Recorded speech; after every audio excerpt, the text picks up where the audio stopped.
dass ihr vorbeikommt. Und willkommen an alle, die eventuell noch nie bei mir waren und mich nicht richtig kennen. Ich bin Kuchenfelisa. Ich bin ausgebildete Konditorin seit 6 Jahren und seit guten 4 Jahren mittlerweile hier auf YouTube zu finden.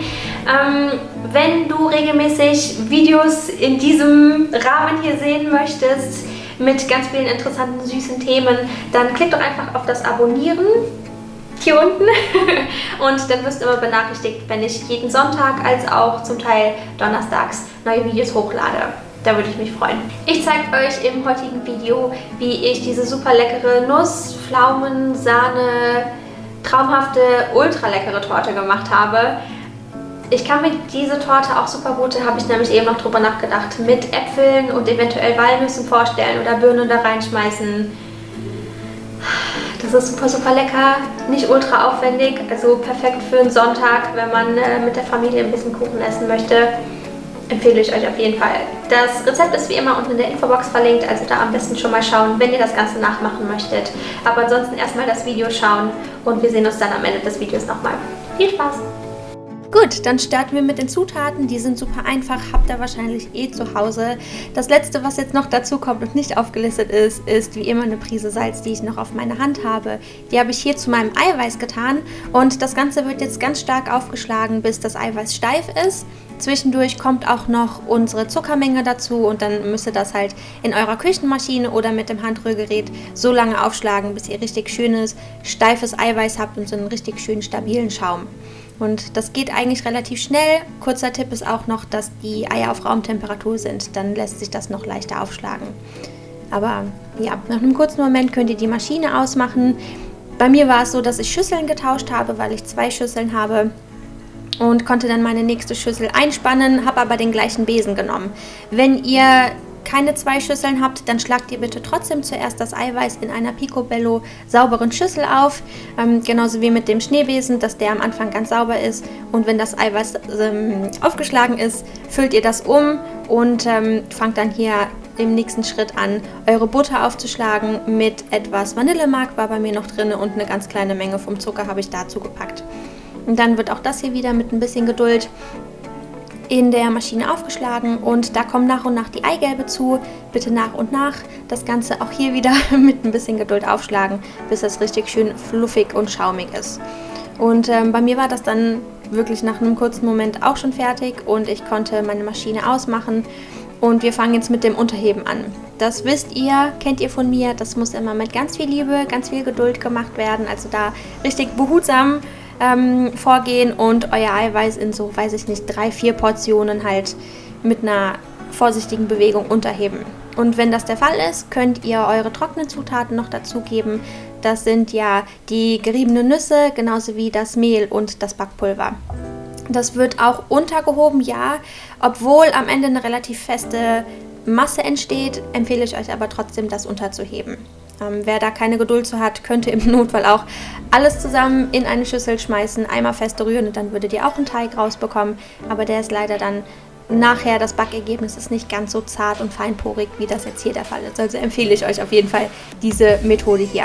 Ihr packt das in eine Springform, eine ganz normale 26er mit ein bisschen Backpapier unten am Boden natürlich. Und dann kommt das in den vorgeheizten Ofen und wird richtig schön goldig ausgebacken und nach dem Backen lasst ihr das bitte 100% auf dem Kuchengitter abkühlen, bis wir dann damit weiterarbeiten können. Das sah dann bei mir so aus und ich weiß nicht genau, warum die Springform das macht, aber da bleibt nie was dran haften. Die ist, glaube ich, von Zenka und ich konnte meinen Ring einfach nur entfernen von meinem kalten Boden. Ganz wichtig, mit Ausrufezeichen, der Boden ist kalt oder halt nicht mehr warm. Und ich konnte mir jetzt hier oben den Deckel abschneiden. Da müsst ihr nicht besonders großzügig sein. Guckt, dass ihr da relativ wenig von dem Deckel abschneidet. Weil was wir jetzt halt machen, ist diesen abgeschnittenen Deckel so ein bisschen zerbröseln und den nachher als Topping benutzen. Was ich dann noch gemacht habe, ist aber optional. Achtung, ich weiß, dass viele das nicht mögen, gerade auch wenn Kinder mitessen. Ich habe aber so ein bisschen Haselnusslikör genommen und meinen Boden damit getränkt. Wenn ihr das nicht machen möchtet, einfach weglassen. Das ist ganz, ganz optional. Bei mir kamen dann die Zwetschgen drauf. Ihr könnt das aber natürlich auch mit Pflaumen machen oder anderem Obst. Die habe ich einfach nur so geviertelt ungefähr. Das schon mal draufgepackt, den Ring wieder drum gemacht und mich dann jetzt hier um den Tortenguss gekümmert. Da habe ich auch noch mal ein bisschen von meinem Haselnuss-Schnäpschen dazu getan. Da war auch ein bisschen Zimt dabei und ich habe dann meinen Tortenguss, ich habe da gefuscht und habe den nach Packungsanweisung einfach hergestellt und dann über meine Pflaumen oder Zwetschgen gegeben. Der hilft, der ist im Endeffekt kein richtiger Guss für uns, weil da kommt ja noch was oben drauf.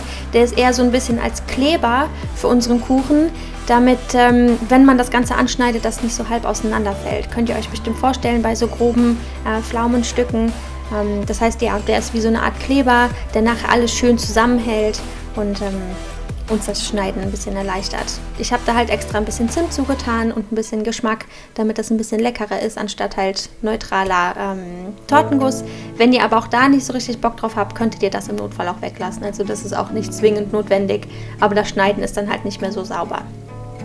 Also seid ihr vorgewarnt. Letzter Schritt, ich habe meinen Tortenboden mit den Pflaumen kalt gestellt und habe mich um meinen Sahnetopping gekümmert. Das war ganz normale Schlagsahne, die eisekalt war, genauso wie meine Schüssel. Habe ich volle Möhre aufgeschlagen, bis das schön steif ist.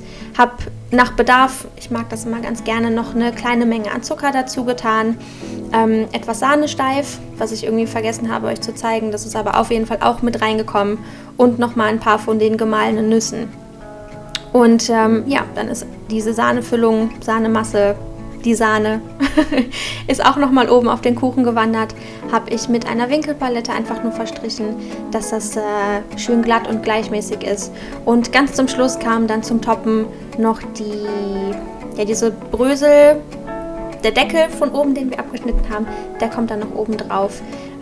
Und dann ist unser Kuchen erstmal fertig und muss für mindestens 2 Stunden bitte, am besten sogar über Nacht, wie es bei mir der Fall war, in den Kühlschrank, damit alles wieder ein bisschen fest werden kann, sich ein bisschen setzen kann, das Sahnesteif noch so ein bisschen abgelieren kann und wir halt wirklich einen stabilen Kuchen haben, um den schön auszugarnieren und einzustreichen. Also Brösel oben drauf, das sieht super aus und dann ist das Ganze bei mir halt über Nacht in den Kühlschrank gewandert. Am nächsten Tag habe ich mir ein glattes Messer genommen, habe meinen Ring abgeschnitten und mir, bevor ich meine Aufnahme hier gestartet habe, habe ich mir einfach noch ein bisschen Sahne, einfach nur pure Sahne aufgeschlagen, die schön kalt war und streiche damit jetzt gleich meinen Kuchen ein.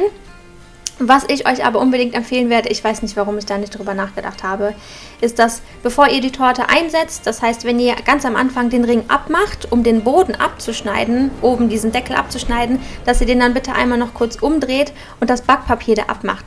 Ich weiß nicht, was ich mir dabei gedacht habe, dieses blöde Backpapier dran zu lassen. Das war nachher total doof. Ja, das heißt, wenn ihr zwischendurch schon daran arbeitet, dann macht relativ zeitig das Backpapier ab, damit ihr nicht so kämpft wie ich hier. Dann sollte das auch was einfacher sein. Ja, aber hier könnt ihr dann jetzt sehen, nachdem ich es geschafft habe, habe ich meinen Rand noch mit ganz neutraler Sahne eingestrichen. Das Ganze sah nicht 100% ordentlich und picobello sauber aus, weil so ein paar von den Bröseln, die oben drauf waren, so ein bisschen runtergekullert sind. Ich fand das ehrlich gesagt überhaupt nicht schlimm. Das Ganze ist ja keine wirklich scharfkantige, exakte, ultra schicke Torte, sondern eher ein bisschen rustikaler. Deswegen habe ich mir da gar nichts draus gemacht.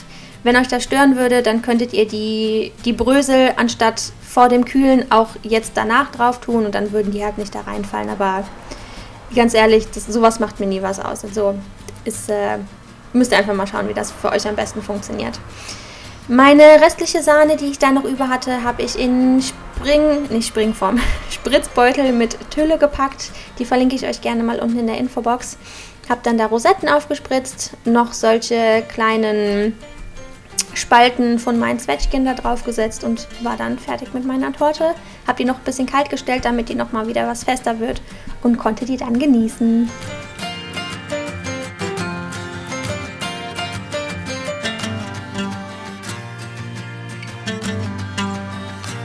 Und so habe ich meine Pflaumen-Nuss-Zimt-sahnige Traumtorte gebacken.